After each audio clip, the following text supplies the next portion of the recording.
ಭಾರತದ ರಾಜಕೀಯ ಇತಿಹಾಸದಲ್ಲಿ ಮತ್ತೊಂದು ಮೈಲಿಗಲ್ಲು. ಪ್ರಧಾನಿ ನರೇಂದ್ರ ಮೋದಿಯವರ ಸುದೀರ್ಘ 12 ವರ್ಷಗಳ ಆಡಳಿತದ ಸುವರ್ಣ ಯುಗ ಪೂರ್ಣಗೊಂಡಿದೆ. ಈ ಸಂಭ್ರಮಕ್ಕೆ ನಮ್ಮ ಹೆಮ್ಮೆಯ ವಿಜಯನಗರ ಸಾಕ್ಷಿಯಾಗಿದೆ. ಹೌದು, ಪ್ರಧಾನಿ ನರೇಂದ್ರ ಮೋದಿಯವರ 12 ವರ್ಷಗಳ ಯಶಸ್ವಿ ಆಡಳಿತ ಪೂರೈಸಿದ ಹಿನ್ನೆಲೆ ಹೊಸಪೇಟೆಯ ಪ್ರಸಿದ್ಧ ಸಣ್ಣಕ್ಕಿ ವೀರಭದ್ರೇಶ್ವರ ದೇವಸ್ಥಾನದಲ್ಲಿ ಬಿಜೆಪಿ ಕಾರ್ಯಕರ್ತರು ವಿಶೇಷ ಪೂಜೆ ಸಲ್ಲಿಸಿದ್ದಾರೆ. ದೇಶ ಮುನ್ನಡೆಸುತ್ತಿರುವ ನಾಯಕನಿಗೆ ವೀರಭದ್ರೇಶ್ವರನ ಆಶೀರ್ವಾದ ಸಿಗಲಿ ಅಂತ ವಿಶೇಷ ಅರ್ಚನೆಯನ್ನ ಮಾಡಿಸಲಾಗಿದೆ. ಸದೃಢ ಮತ್ತು ಬಲಿಷ್ಠ ಭಾರತದ ಕನಸು ಕಟ್ಟಿಕೊಂಡು ಮುನ್ನಡೆಯುತ್ತಿರುವ ನರೇಂದ್ರ ಮೋದಿ ಅವರ ಪ್ರತಿ ಕನಸು ನನಸಾಗಲಿ, ದೇಶದಲ್ಲಿ ಅವರ ಉತ್ತಮ ಆಡಳಿತ ಹೀಗೆಯೇ ಮುಂದುವರಿಯಲಿ ಅಂತ ಕಾರ್ಯಕರ್ತರು ಹಾರೈಸಿದ್ದಾರೆ.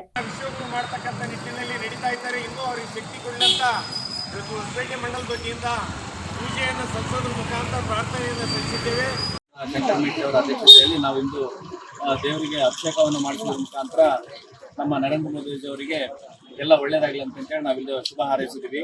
ಅಂದ್ರೆ ನಮ್ಮ ದೇಶದಲ್ಲಿ ಅತಿ ಹೆಚ್ಚು ದಿನ ಜವಾಹರ್ಲಾಲ್ ನೆಹರು ಚುನಾಯಿತ ಪ್ರತಿನಿಧಿಯಾಗಿ ಅವರು ಪೂರೈಸಿದಂತಹ ದಿನಗಳನ್ನ ಹಿಂದಿಕ್ಕಿ ಇಂದು ಆ ಒಂದು ಸುದೀರ್ಘ ಪ್ರಧಾನಮಂತ್ರಿಗಳಾಗಿ ಹೆಚ್ಚು ದಿನಗಳನ್ನ ಆದಂತ ಪ್ರಧಾನಮಂತ್ರಿಯಾಗಿ ನರೇಂದ್ರ ಮೋದಿಜಿ ಅವರು ಇಂದು ಆ ಒಂದು ರೆಕಾರ್ಡ್ಗೆ ಭಾಜನರಾಗಲಿದ್ದಾರೆ.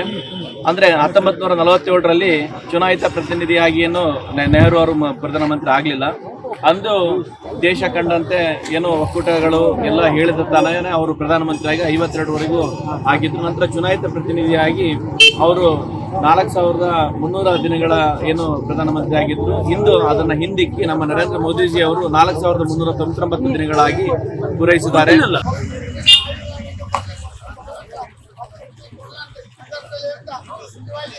ಅವರು ಬಹಳ ದೈವ ಪುರುಷರು. ಅನೇಕ ಸ್ಥಳ ಹೋಗ್ಯಾರ. ಅವರು ಅನೇಕ ಹೋಗಿ ತಪಸ್ ವೇದನಾಥದಿಂದ ಭೀಮಶಂಕರ್ ಹೋಗ್ಯಾರ. ಅನೇಕ ದೇವಸ್ಥಾನಗಳಲ್ಲಿ ಅವರು ಭಕ್ತಿಯಿಂದ ಸೇವೆ ಮಾಡ್ಯಾರ. ನಿಜವಾಗಿ ಅಂತ ಒಂದು ಪುರುಷ ಸಿಕ್ಕಿರೋದು ನಮಗೆ ಬಹಳ ಮುಖ್ಯ ಅಂತ ನರೇಂದ್ರ ಮೋದಿಜಿ ಅವರು ಮುಂದಿನ ದಿನಮಾನದಲ್ಲಿ ಇನ್ನು ಹೆಚ್ಚಿನ ಮಟ್ಟದಲ್ಲಿ ನಮ್ಮ ಭಾರತ ದೇಶ ಆಳಂತ ಶಕ್ತಿ ಸಣ್ಣಕ್ಕಿ ವೀರಭದ್ರದೇವಿ ಅವರು ಕೊಡ್ಲಂತ ಪ್ರಾರ್ಥನೆ ಮಾಡ್ತಾರೆ.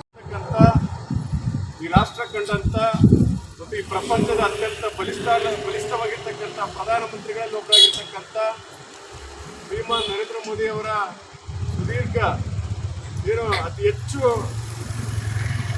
ದೀರ್ಘಾವಧಿ ಕಾಲ ಆಳ್ವಿಕೆ ಮಾಡಿರ್ತಕ್ಕಂಥ ಒಂದು ಯಶಸ್ಸಿನ ಹಿನ್ನೆಲೆಯಲ್ಲಿ ಇವತ್ತು ನಮ್ಮೆಲ್ಲರ ಆರಾಧ್ಯ ದೈವವಾಗಿರ್ತಕ್ಕಂಥ ಶ್ರೀ ಸಣ್ಣಕ್ಕಿ ವೀರಭದ್ರೇಶ್ವರ ಸ್ವಾಮಿಗೆ ಮೊದಲದಾಗಿ ಪೂಜೆ ಸಲ್ಲಿಸಿ ಇನ್ನಷ್ಟು ದೀರ್ಘವಾಗಿ ಶ್ರೀಮಾನ್ ನರೇಂದ್ರ ಮೋದಿ ಅವರು ಈ ದೇಶವನ್ನು ಮುನ್ನಡೆಸಲಿ.